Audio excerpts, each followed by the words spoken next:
Bakit naman tinawag niya tayong walang pananampalataya? Ibang tao ang tinutukoy niya. Hindi ba tayo ang pinili niyang isama sa bundok para magdasal? Oo. At hindi ba tayo rin yung mga nakatulog? Yung hindi kayang manatiling nagdarasal, katulad niya?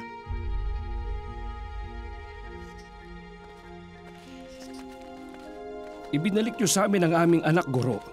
Hanggat gusto niyo, manatili muna kayo rito bilang panauhin namin. Maghari nawa ang kapayapaan sa bahay na ito. Pedro, samahan mo kaming kausapin si Jesus. Sinubukan namin pagalingin yung bata kanina, tulad ng pagpapagaling namin sa iba. Pero ayaw siyang iwan ng masamang espiritu kahit inutusan na namin yun. Mukhang merong problema. Bakit hindi niyo tanungin mismo si Jesus? Guro, bakit po hindi namin napalayas ang masamang espiritong yun? Mapapalayas lang ang ganong uri ng espiritu sa pamamagitan ng panalangin. Bakit? Kulang ba tayo sa panalangin? Bakit hindi natin magawa? Maliit ang inyong pananampalataya. Tandaan niyo ang sasabihin ko, kung kayo'y may pananampalataya kahit kasing liit lang ng buto ng mustasa, maaari niyong sabihin sa bundok na ito na lumipat ka roon at ito'y lilipat nga. Walang bagay na hindi ninyo magagawa. Ano pong ibig niyang sabihin, Pedro?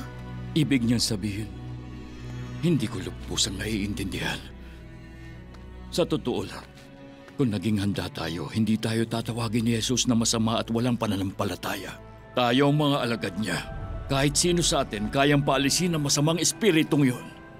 Kulang tayo sa pananampalataya. Pero paano lumalago ang pananampalataya? Laging umaasa si Jesus sa salita ng Diyos para malampasan ang mga pagsubok. Nasa puso natin ang banal na salita at dapat rin tayong umasa doon araw-araw. Isang paraan yun para palaguin ang pananampalataya.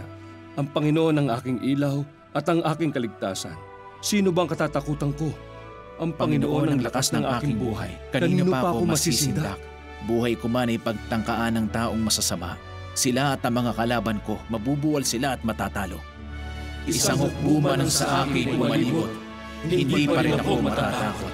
Salakayin man ako ng mga kaaway, magtitiwala pa rin ako sa may kapal.